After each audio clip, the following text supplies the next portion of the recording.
Bonsoir, bonsoir Philippe Poutou. Bonsoir. Bonsoir Valentin. Bonsoir. Philippe Poutou, vous êtes candidat à l'élection présidentielle française, vous êtes syndicaliste, vous êtes ouvrier, vous faites la course pour cette présidentielle sous l'égide du nouveau parti anticapitaliste, le NPA, et vous êtes de passage à Genève, en témoigne votre présence ici sur ce plateau. Quel sens donne cette visite? Quel sens vous donnez à cette visite à Genève? Mais on a des liens avec des organisations comme Solidarité. On se croise assez régulièrement dans différents événements. Il y avait l'université d'été du NPA où on s'était vu. On s'est revu à la manif anti-nucléaire au budget il n'y a pas longtemps, donc en France.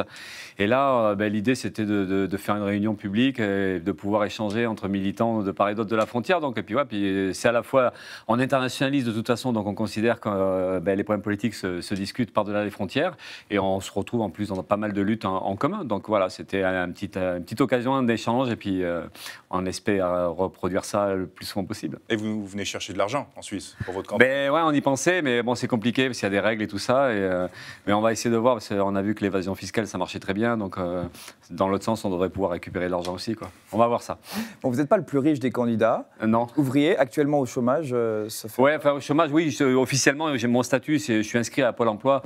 Donc, je suis demandeur d'emploi depuis le 1er septembre parce que j'ai été licencié, j'ai travaillé à l'usine Ford. En fait, j'ai été licencié, tout le monde, tous mes collègues de l'usine ont été licenciés. L'usine a fermé, d'ailleurs, elle est rasée aujourd'hui, il n'y a plus rien.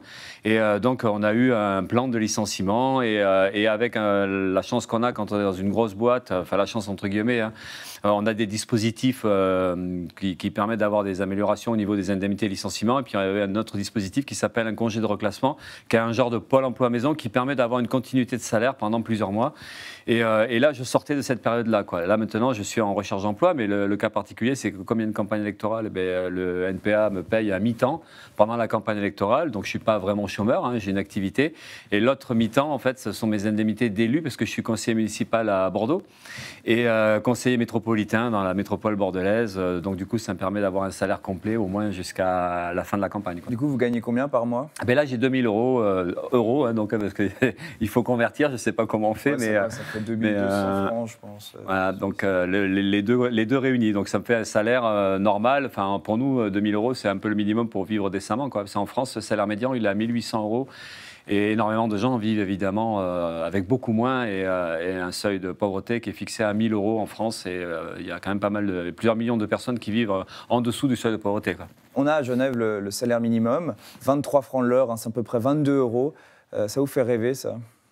Ouais, mais après, il n'y a pas juste le salaire net. Je sais qu'il y a aussi la question des cotisations, enfin, comment ça fonctionne, la sécurité sociale, comment ça fonctionne, les mutuelles. On a des assurances maladie très voilà, chères donc en c'est pas, Suisse. des fois, les calculs, il faudrait voir un ensemble, comment on arrive à vivre avec ça. Je ne sais pas trop, on en a un peu discuté avec des camarades, mais je n'ai pas tout retenu. Mais enfin, je suppose que c'est un peu mieux, mais voilà, j'en sais pas beaucoup plus. Les candidats à la présidentielle française doivent déclarer leurs biens. Alors vous, Ouais. le seul bien que vous avez, en tout cas en 2017, c'était une Peugeot 3008. Oui, Vous êtes l'euro propriétaire, c'est tout ce que vous avez. Et encore, elle était à crédit, mais là j'ai changé de voiture, mais je suis toujours à crédit pour la voiture.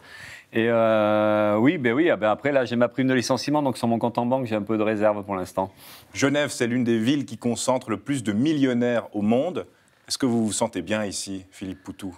Il y a des millionnaires, mais il n'y a pas que des millionnaires, hein. Il y a aussi un peu de pauvres, hein, je pense, comme dans tous les pays. Et puis, il y a des militants. Donc là, pour l'instant, oui, j'ai juste côtoyé des militants et des gens modestes. Donc oui, il n'y a pas de raison que je me sente mal. Mais c'est vrai que des fois, je me suis fait choper quand j'allais dans des villes un peu riches, comme Biarritz ou Arcachon, dans le sud-ouest.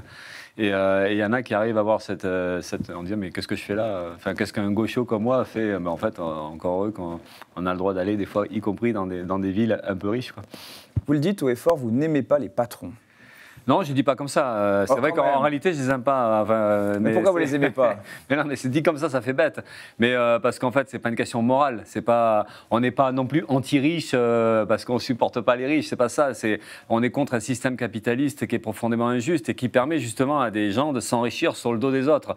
Donc pour nous, la richesse ou la pauvreté, c'est le résultat d'un système économique. Ça n'a rien à voir avec une forme d'intelligence ou des gens, parce que des gens seraient plus malins que d'autres.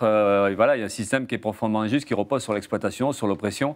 Et c'est ça qu'on dénonce. Et on voit bien que les riches ou les ultra-riches, ils n'ont jamais de scrupules. Et ben, plus ils sont riches, plus il faut qu'ils soient riches. Et cette richesse-là, ils la prennent sur la collectivité et donc aux dépens de la majorité de la population. Donc du coup, nous, on dénonce ce système-là. Et c'est vrai que derrière, on dénonce la richesse, qui est pour nous un vol, un détournement de richesse publique. Et on dénonce du coup, oui, le patronat, dans le sens où le patronat, sa richesse, elle se fait sur l'exploitation des autres. Et c'est ce problème du pouvoir patronal qui permet aujourd'hui aux injustices de se développer et aux conditions de travail de se dégrader. Mais vous dénoncez des fois avec des propos comme assez violents. Vous aviez dit chez Laurent Ruquier, on ne peut plus séquestrer les patrons tranquillement, et ça, c'est un problème.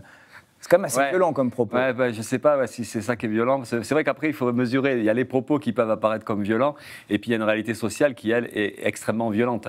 Là, par exemple, c'est vrai que c'était un peu une note d'humour.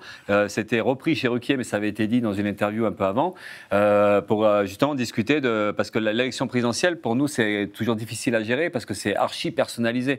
Et nous, moi, je suis plus porte-parole d'un collectif militant, et donc on insiste beaucoup sur le côté collectif, sur le côté ensemble. Et là, c'est ce que j'essaie d'expliquer justement par rapport à ça, c'est que d'habitude, quand on fait grève, on est nombreux, quand on se bat, quand on manifeste, on est plus ou moins nombreux, mais on le fait collectivement, et quand on séquestre un patron, comme on l'avait fait à Ford, on le fait collectivement avec des collègues. Et c'était par opposition à une interview plateau où je suis tout seul. Donc c'était pour dire ça.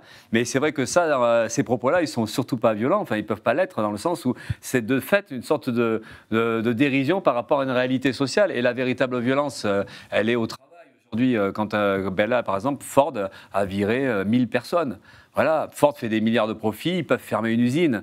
Et derrière, c'est quoi la conséquence humaine, quelques suicides, quelques gens qui sombrent dans des situations plus pauvres, des histoires de famille. Enfin, vous voyez, la violence, elle est quand même là.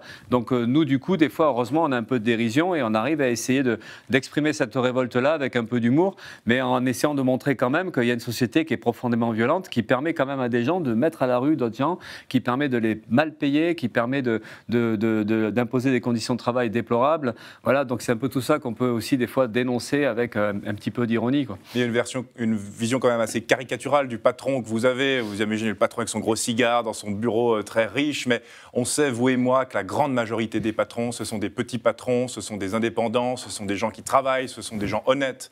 C'est ça la réalité, non ? Mais encore une fois, ce n'est pas une histoire individuelle. La réalité du système capitaliste, c'est des millions de chômeurs, des millions de pauvres. C'est des gens qui s'enrichissent sur des ventes d'armes, qui vont massacrer les peuples. C'est une crise climatique avec des famines et des gens qui fuient leur zone pour pouvoir vivre ailleurs. La réalité du capitalisme, c'est une société d'une violence inouïe et d'une injustice extraordinaire. Et c'est ça qu'il faut qu'on arrive à discuter. Là-dedans, après, les gens, ils se démerdent. Alors, soit ils sont du bon côté de la barrière, ils s'enrichissent en ayant peu de scrupules, certes, et en accumulant des richesses sur le dos des autres, et d'autres se démerdent comme ils peuvent parce qu'ils sont en bas de la société, ils sont soit dans des situations de pauvreté, donc voilà, donc on discute d'un système, de comment il fonctionne, et après nous on est dans la dénonciation de ce système-là. Après, quand même globalement, on peut quand même considérer que le gros patronat, les gros capitalistes n'ont pas beaucoup de scrupules, sont très cyniques et s'enrichissent de manière éhontée. Et des impôts, quand l'évasion fiscale est la démonstration même que les impôts, ils les payent pas complètement. En plus, l'évasion fiscale, c'est quand même assez légal. C'est une triche légale. Ils peuvent, comme ça, plus ou moins jouer avec les lois. Et le système bancaire, c'est quand même un sacré système pour permettre d'amplifier ce triche-là. Et voilà, donc on est dans ce système-là. Et donc c'est quand même d'abord ça à décrypter, à dénoncer, et après à montrer qu'effectivement, la vie, ça peut être autre chose. Parce qu'en fait, nous, on a le plus riche de France, il s'appelle Arnaud, 150 milliards. Nous, on trouve ça complètement anormal qu'on puisse avoir 150 milliards. Il aurait ne serait-ce qu'1 milliard, même il aurait 2-3 millions qui vivraient très bien. Donc c'est soit on trouve normal qu'on puisse concentrer autant de richesses, soit on considère quand même que concentrer autant de richesses, c'est forcément pas sain, c'est forcément pas normal. Et donc du coup, c'est de discuter aussi, est-ce qu'on peut pas mettre en place un système économique qui permette à chacun de vivre décemment, qu'il y ait des gens un petit peu plus riches que d'autres, ça on s'en fout complètement, mais l'essentiel étant que la population puisse en totalité vivre avec un minimum de confort. Donc nous, c'est ce qu'on revendique et on pense que la société, elle peut le permettre. C'est une des propositions que vous formulez, par exemple, la semaine sur 4 jours, 32 heures de travail, payer la même chose. Ouais. Eh bien, si on ramène le temps de travail des capitalistes et de ceux qui encaissent les dividendes à l'heure, ils sont largement au-dessus en taux horaire. Et donc, du coup, discuter qu'il y ait 32 heures, ou même nous, on est même sur les 28 heures, 4 x 7, 28, 4 jours de travail. Donc, on considère qu'il y a un niveau de progrès technique et technologique, une capacité de production qui est énorme à l'échelle de la planète, qui permettrait justement à l'humanité de travailler beaucoup moins longtemps et de passer une bonne partie de leur journée à autre chose que le travail marchand ou le travail productif. Et c'est ça qu'on essaie de discuter. C'est toujours pareil, c'est d'arriver à discuter, est-ce qu'on peut, nous, construire un modèle économique, une société qui produit et qui fonctionne de telle manière qu'on peut répartir les richesses, qu'on peut permettre, ce que je disais tout à l'heure, aux gens de vivre décemment, mais donc du coup, de voir comment le travail quelle place peut prendre le travail dans la vie au quotidien. C'est tout ça qu'il faudrait rééquilibrer. Et on pense que cette société-là, aujourd'hui, elle en a largement les moyens. Et donc, c'est la discussion d'une réorganisation. Mais c'est vrai qu'au bout du compte, c'est la question de qui dirige, de qui possède. Et c'est là où ça pose le problème d'une démocratie politique et économique qui n'existe pas du tout et qui permettrait, si elle existait, justement ce genre de discussion-là et de voir comment on s'organise de manière plus rationnelle. Voilà, parce qu'en plus, le capitalisme, il fait la démonstration de son incapacité, finalement, à gérer, même à l'échelle planétaire, un système qui puisse fonctionner sans crise. Et là, en plus, se rajoute quand même la catastrophe planétaire au niveau écologique, qui est le résultat quand même d'un système qui fonctionne très mal. Il y a cet adage qu'on entend en Suisse, on dit les 35 heures, on les aime tellement qu'on les fait 2 fois par semaine. C'est qui dit ça? Il y a des gens en Suisse qui disent ça. En Suisse, ça se dit, ah ouais. Mais il y a quand même des gens qui aiment leur travail, il y a des gens qui s'épanouissent dans leur travail. Vous dites quoi à ces gens? Et nous, on milite sans compter. Donc, les 35 heures de travail, parce qu'on peut dire que le militantisme, c'est un travail aussi. Des tas de gens sont investis dans des associations, effectivement, ou dans les syndicats. Là, en fait, il y a toute une partie des gens qui ne comptent pas leurs heures. Mais c'est pour ça qu'en fait, on pourrait considérer qu'on pourrait avoir un salaire à vie, quelle que soit l'occupation qu'on a. Et là, du coup, effectivement, on serait moins obsédé par le temps de travail, puisque de toute façon, on aurait une gestion des journées et des semaines qui serait complètement différente. Mais surtout, au bout du compte, on aurait de quoi vivre normalement. Parce que là, tout devient compliqué à partir du moment où on a des salaires très bas, où il faudrait faire des heures sup. Enfin, là, je parle pour la catégorie de la population qui souffre de la surexploitation. Et donc, c'est un peu tout ça. Ça revient toujours à cette organisation économique et où on pourrait avoir une vision de la vie complètement différente. Et justement, le temps de travail, même l'activité professionnelle qui pourrait changer beaucoup plus sans qu'on soit obligé, parce qu'un secteur marche mal, il faudrait aller ailleurs. Enfin, il y a des tas de choses qu'on pourrait rediscuter, réorganiser différemment. Philippe Poutou, parlons un peu de vous.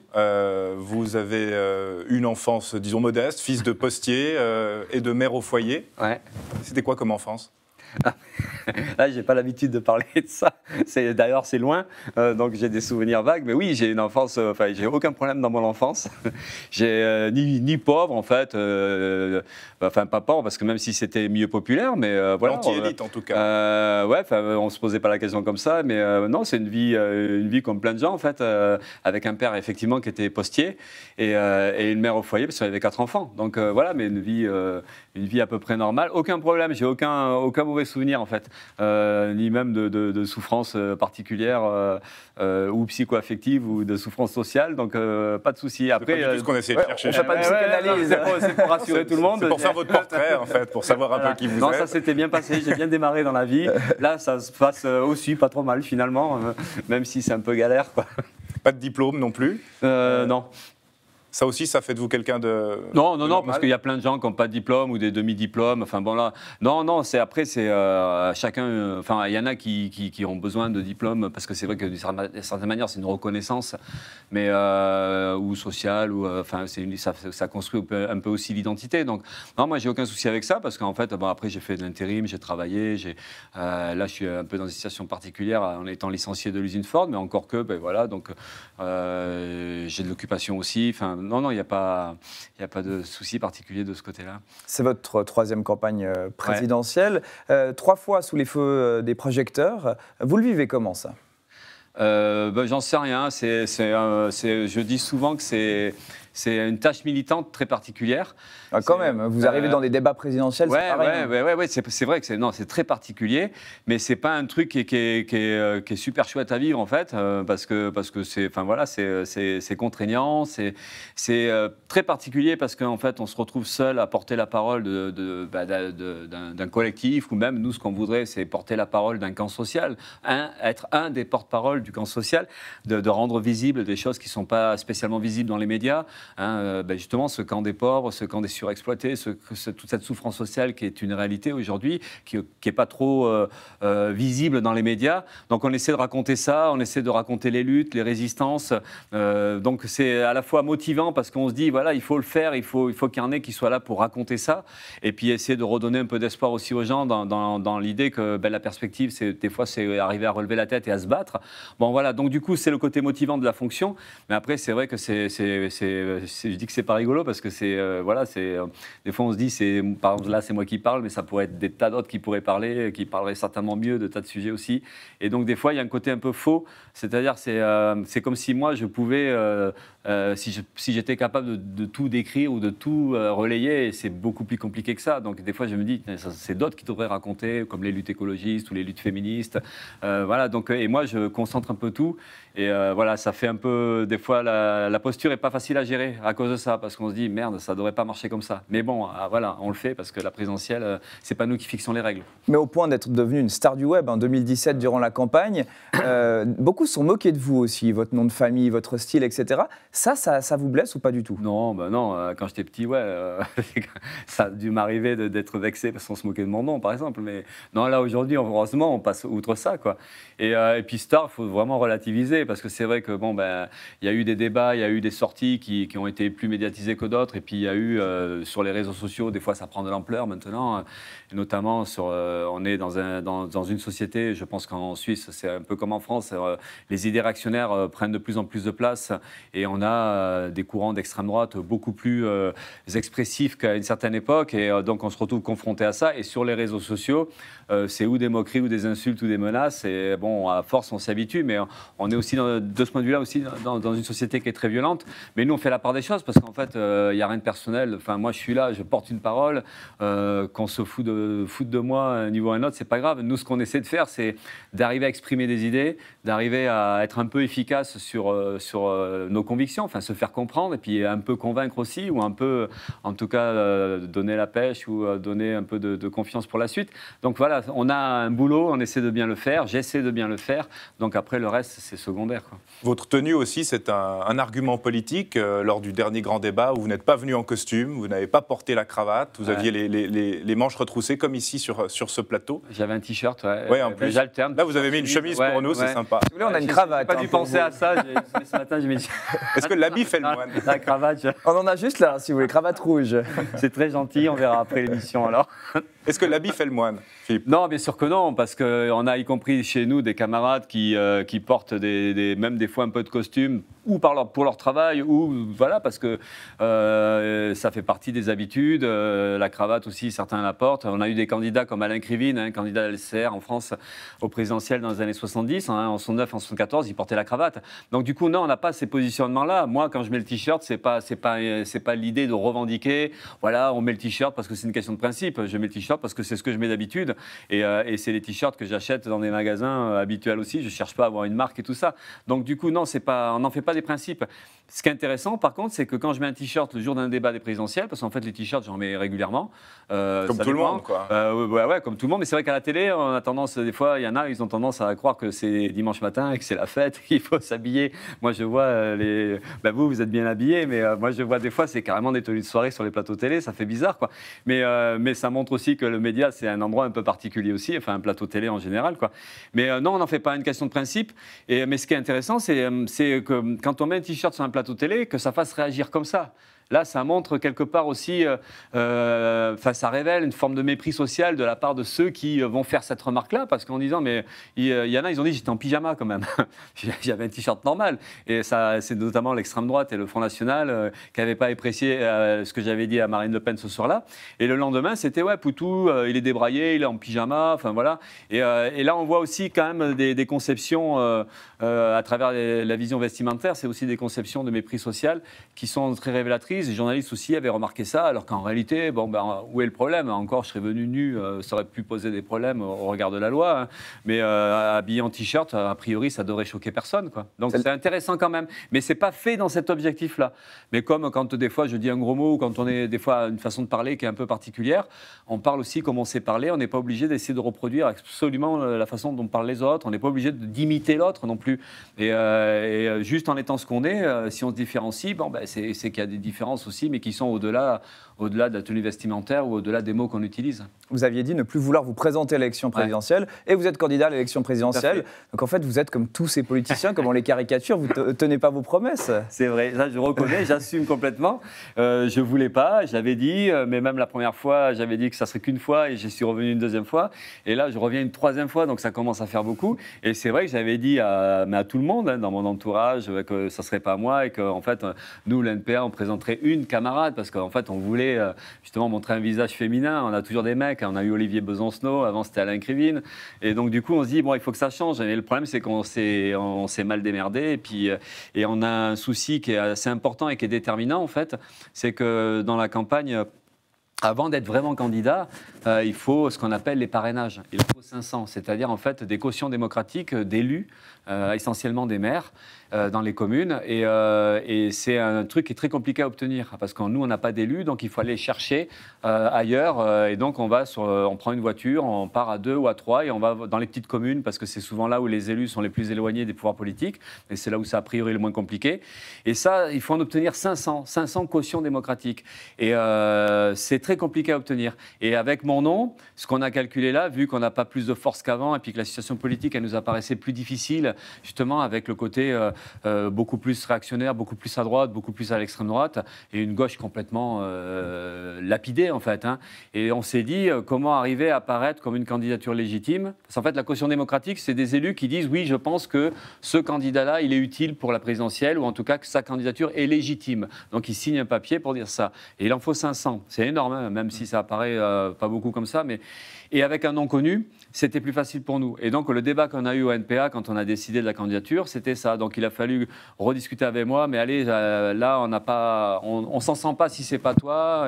Et voilà, ça s'est passé comme ça. Et j'ai finalement accepté en disant, bon, allez, OK, en râlant un peu, mais voilà, mais en même temps, on était convaincus qu'il fallait qu'on y soit. Voilà, on y tient vraiment, et à dire les choses, même si on doit faire chier les politiciens, on est content de le faire aussi. On a envie d'être là, de s'inviter dans un endroit où a priori on n'est pas invité, et on a envie de représenter tout ce qu'on fait au quotidien en fait, parce qu'on milite tout le temps. Et la présidentielle, c'est l'occasion de dire très fort et très largement des choses qu'on dit dans des petites manifs, dans des petites grèves ou dans des petites réunions publiques qu'on fait au quotidien. Et là, voilà, c'est aussi ça l'intérêt d'une campagne pour nous, c'est d'arriver à dire, ben regardez, on frappe un peu comme si on frappait à la porte, on dit, mais il y a ça aussi qui existe, il y a ces gens-là, il y a ces idées-là, et cette révolte contre le capitalisme qu'on a envie de faire entendre et de faire résonner dans les plateaux télé. Donc voilà, ça, c'est la grosse motivation. Et après, ben, c'est moi qui y vais, ouais, mais... j'ose même pas vous dire que j'y reviendrai pas la prochaine fois. Parce qu'on va me dire après, tu dis des conneries encore. Mais là, l'idée, c'est qu'on change vraiment, quoi. Vous y serez peut-être dans 5 ans. On vous retrouve sur ce même plateau dans 5 ans. Ouais, après, ce que j'ai dit, c'est que comme on est pour la retraite à 55 ans, et que moi, j'aurai 55 ans l'année prochaine, donc en fait, au moins, on va appliquer la retraite du candidat. Voilà. Qu'est-ce qu'on peut vous souhaiter, Philippe Poutou? Gagner la présidentielle? Non, parce que ça fait rigoler quand on dit ça. Mais on n'est pas indifférent au score qu'on fait, hein. Plus on fera, mieux ce sera. Plus on aura des pourcentages, plus ça fera du bruit, plus ça fera exister aussi les idées de la révolte.